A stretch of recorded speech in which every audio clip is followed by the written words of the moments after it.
अगर आपने इन 5 सब्जेक्ट में कमांड बना लिया तो आप UP triple S C PT परीक्षा ना सिर्फ पास करेंगे बल्कि एक अच्छे स्कोर के साथ पास करेंगे। और इस वीडियो में मैं आज इसी टॉपिक पर बात करने वाली हूँ। हेलो दोस्तों, इस एजुकेशनल चैनल पर आप सभी का स्वागत है। दोस्तों, वैसे पेट के सिलेबस में जितने भी सब्जेक्ट दिए हैं, जितने भी चैप्टर दिए हैं, पढ़ना तो उन सभी को है, लेकिन हम स्मार्ट वर्क से पढ़ेंगे। तो स्मार्ट वर्क करने के मैं आपको 2 तरीके बताऊंगी। उसके पहले मैं आप सभी से रिक्वेस्ट करना चाहती हूँ कि आप वीडियो को ओपन किया करिए, तो प्लीज़ इसे पूरा देखा करिए। दोस्तों, मैं ये नहीं कह रही हूँ कि आप सिर्फ मेरे वीडियो को पूरा देखा करिए। आप किसी की वीडियो से, आप कहीं से भी पढ़ रहे हैं, किसी से भी पढ़ रहे हैं, तो आप स्टार्ट करते हैं ना, तो आप उसको विदाउट स्किप पूरा देखा करिए। क्योंकि बीच बीच में हम ऐसी इन्फॉर्मेशन बताते हैं, बहुत सारी ऐसी बातें बताते हैं जो आपके काम की होती है, लेकिन आप स्किप कर देते हैं तो वो इन्फॉर्मेशन आपसे मिस हो जाती है, तो नुकसान आपका ही होता है। इसीलिए आप वीडियो को पूरा देखा करिए विदाउट स्किप। चलिए अब हम जानते हैं स्मार्ट वर्क करने के अपने 2 तरीके। दोस्तों, पहला तरीका तो ये है कि आपका जिस सब्जेक्ट में आपकी पकड़ अच्छी है उसे और मजबूत कीजिए। जैसे कि सपोज़ कीजिए आपका मैथ बहुत अच्छा है, आपका मैथ स्ट्रांग है, तो आप कोशिश कीजिए कि मैथ में अगर 25 नंबर का क्वेश्चन आपसे पूछा जा रहा है एग्ज़ाम में, तो आप 24 करके आओ। ये होती है एक सब्जेक्ट में पकड़। पढ़ना तो आप सभी को, ऐसा नहीं है कि सिर्फ मैंने बता दिया कि आपका जिस सब्जेक्ट में पकड़ अच्छा है आप उसी को पढ़िए। उसी को नहीं पढ़ना है, अदर सब्जेक्ट भी पढ़ना है, लेकिन उस पर ज़्यादा फोकस करना है।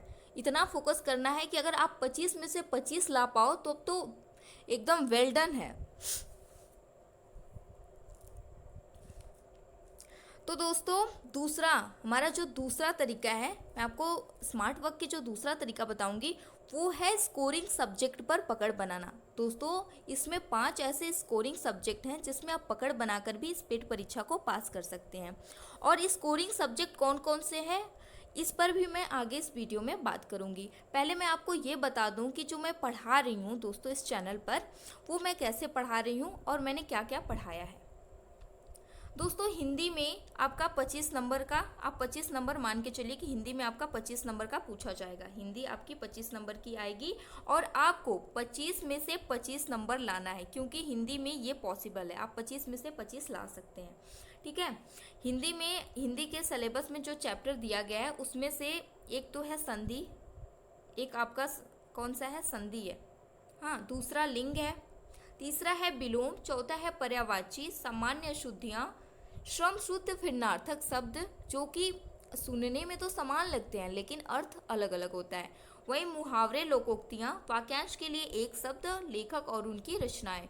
और दोस्तों, जितने भी चैप्टर हैं, ये जो आप हिंदी का जितना भी चैप्टर देख रहे हैं, ये हमारे वीडियो पर हमारे चैनल पर ना कंप्लीट हो चुका है। मतलब कंप्लीट मैंने इसको करा दिया है। आपको सभी सब्जेक्ट, मतलब सभी चैप्टर की आपको ऐसे वीडियो सेपरेट करके मिल जाएगी, जिसमें मैंने अच्छे से समझाने की कोशिश की है, जिससे आपको समझ में आ जाए, आपका कॉन्सेप्ट क्लियर हो। लेकिन कॉन्सेप्ट क्लियर तभी होगा जब आप इस वीडियो को विदाउट स्किप देखेंगे। दोस्तों, ये तो रही हिंदी की बात। अब हम आगे बढ़ते हैं। इतिहास। दोस्तों, हिस्ट्री में मैंने सिंधु घाटी सभ्यता का 3 पार्ट में कंप्लीट किया है। सिंधु घाटी सभ्यता को 3 पार्ट में कंप्लीट किया है, आपको वीडियो चैनल पे मिल जाएगी। और वैदिक सभ्यता का मैंने 1 पार्ट कंप्लीट कर दिया है, 1 पार्ट आपको और मिलेगा इसका। जब हम वैदिक सभ्यता कंप्लीट कर लेंगे तो उसके बाद बौद्ध धर्म और जैन धर्म को पढ़ेंगे। दोस्तों, मेरी कोशिश है, मतलब मेरी पूरी कोशिश है कि इस महीने के, अभी आपका जुलाई चल रहा है, जुलाई के महीने के लास्ट तक, मतलब कि 31 तारीख तक, मैं आपका इतिहास, भूगोल, उसके साथ साथ अर्थव्यवस्था, इकोनॉमी के साथ पॉलिटी, मतलब कि आपका संविधान, इन चारों सब्जेक्ट को ख़त्म कर दूं। मैं पूरी कोशिश करूंगी कि लास्ट तक ये इस महीने के ये चारों सब्जेक्ट ख़त्म हो जाएं। फिर उसके बाद आगे जो भी जितने भी बच जाएंगे, जैसे कि आपका करेंट अफेयर बच गया, जीके जीएस बच गया, रीजनिंग जो भी बच गया, उसको हम अगले महीने में डिस्कस करेंगे। ठीक है, उसको हम अगले महीने में पढ़ेंगे। फिर उसके बाद क्या होगा, सिर्फ प्रैक्टिस, आपको दिन भर बस प्रैक्टिस करना होगा। तो चलिए अब स्कोरिंग सब्जेक्ट की बात करें तो दोस्तों, मैथ से आपका 25 नंबर का क्वेश्चन पूछा जाएगा और सबसे ज़्यादा स्कोरिंग मैथ ही है।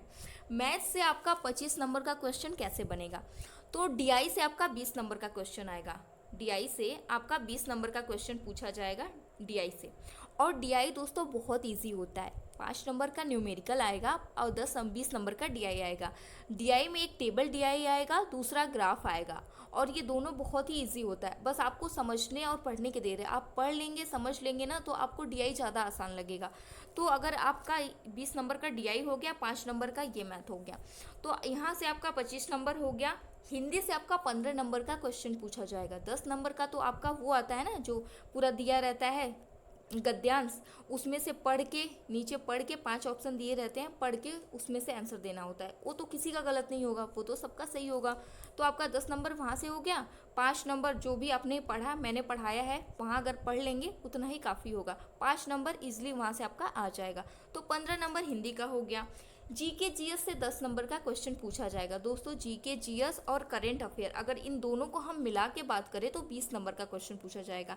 वो कैसे? क्योंकि जीके जीएस मतलब कि करंट अफेयर जो है वो जीके जीएस में आ जाता है। जीके जीएस में आपका करंट अफेयर भी पूछ लेता है, उसके साथ साथ जो भी जितना भी सिलेबस दिया गया है, जो भी चैप्टर दिया गया है, वो सभी मैं पढ़ाऊँगी। तो दोस्तों यहाँ से आपका कितना नंबर हो गया, यहाँ से आप देख लीजिए। ये अभी 4 हुआ ना, आगे मैं एक बताऊंगी, एक और है जिससे आपका 10 नंबर का क्वेश्चन पूछा जाएगा। तो आपका यहाँ से देखिए, यहाँ से आपका 25 हो गया और यहाँ से आपका 15 नंबर हो गया। तो कितना हो गया? 40 नंबर यहाँ से हो गया आपका। 40 नंबर आपका यहाँ से कंप्लीट हो गया। और ये 10 ये मतलब कि आपका 25 यहाँ से, 15 यहाँ से, ठीक है। और यहाँ से हो गया, मतलब कि टोटल यहाँ से अगर आपका नंबर देखा जाए तो 25 नंबर ये हो गया, 15 नंबर ये, 40 नंबर, 50 और 60 नंबर यहाँ से हो गया। और यहाँ आगे बढ़ते हैं अब हिस्ट्री। हिस्ट्री से 10 नंबर का क्वेश्चन पूछा जाएगा दोस्तों। 10 नंबर का क्वेश्चन कैसे पूछा जाएगा? क्योंकि इंडियन हिस्ट्री से आपका 5 नंबर का क्वेश्चन पूछा जाएगा, और वहीं इंडियन नेशनल मूवमेंट ये भी हिस्ट्री का ही पार्ट है, इससे भी 5 पूछा जाएगा। अगर दोनों को मिला ले तो हिस्ट्री से आपका 10 नंबर का क्वेश्चन बनता है।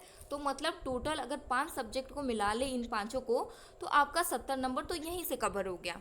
अब उसके आगे चलते हैं। आगे देखिए, आगे आपका भूगोल। भूगोल से आपका 5 नंबर का क्वेश्चन पूछा जाएगा। भूगोल से आपका 5 नंबर पूछा जाएगा। वहीं पे संविधान की बात करें तो इससे भी 5 नंबर, अर्थव्यवस्था से 5 नंबर, विज्ञान से 5 नंबर, इंग्लिश से 5 नंबर और रीजनिंग से भी 5 नंबर। मतलब कि आपका यहाँ से टोटल, वहाँ से आपका 70, अगर यहाँ से देखें 5, 10, 15, 20, 25, 30, ठीक है, 30, 70 हो गया, 30 हो गया, मतलब 100 नंबर पूरा हो गया। तो अगर आप भूगोल से ज़्यादा ना तो 4 नंबर का ही कर लें तो भी बहुत है। संविधान से भी आप 4 नंबर तक कर सकते हैं। इकोनॉमिक, अर्थव्यवस्था से भी आप 4 नंबर क्वेश्चन कर ही सकते हैं।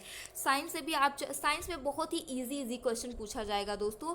फिजिक्स, केमिस्ट्री और बायो मिक्स करके पूछा जाएगा, लेकिन क्वेश्चन बहुत ही इजी पूछे जाएंगे, आप इजीली कर पाओगे उसको।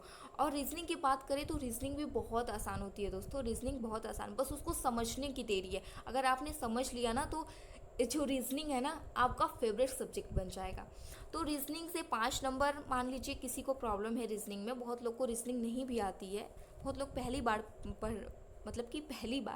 रीजनिंग पढ़ रहे होंगे, तो मान लीजिए 4 या 3 नंबर लेके चलिए। रीजनिंग से अगर 3 नंबर भी आ गया ना तो भी बहुत है। वहीं पे इंग्लिश की बात करें तो इंग्लिश भी बहुत लोगों का वीक होता है, तो 3 नंबर यहाँ से भी लेके चलिए। मतलब पूरा ले लीजिए तो 70 नंबर उधर से और इधर से ले लीजिए, मतलब 30 नंबर से अगर आप इधर से 15 नंबर भी कर लेते हैं ना तो आपका कितना हो जाएगा? 70 उधर से, 15 इधर से, कितना हो गया आपका? लेकिन अगर आप अच्छे से तैयारी करेंगे ना तो आपको 80 नंबर, 80 प्लस आने से कोई नहीं रोक सकता। आपको अच्छे से अगर आपने पढ़ लिया ना तो 80 प्लस आपका आ जाएगा, ये मेरी गारंटी है। लेकिन दोस्तों आपको पढ़ना होगा, रेगुलर पढ़ना होगा, प्रैक्टिस भी करना होगा। उसके साथ साथ मेरी वीडियो या फिर किसी की वीडियो देखें तो उसको पूरा देखें, क्योंकि बीच बीच में बहुत सारी ऐसी इन्फॉर्मेशन दी जाती है जो आप लोग मिस कर देते हैं। बाद में कहते हैं कि ये तो बताया ही नहीं गया है, लेकिन बीच बीच में आप बिल्कुल भी स्किप ना करें। तो दोस्तों ये हमारा प्लान है दोस्तों, ये प्लान है हमारा, हम ऐसे पढ़ेंगे। तो ये प्लान आपको कैसा लगा आप कमेंट बॉक्स में टाइप करके मुझे बताइएगा कि आपको ये मेरा प्लान कैसा लगा।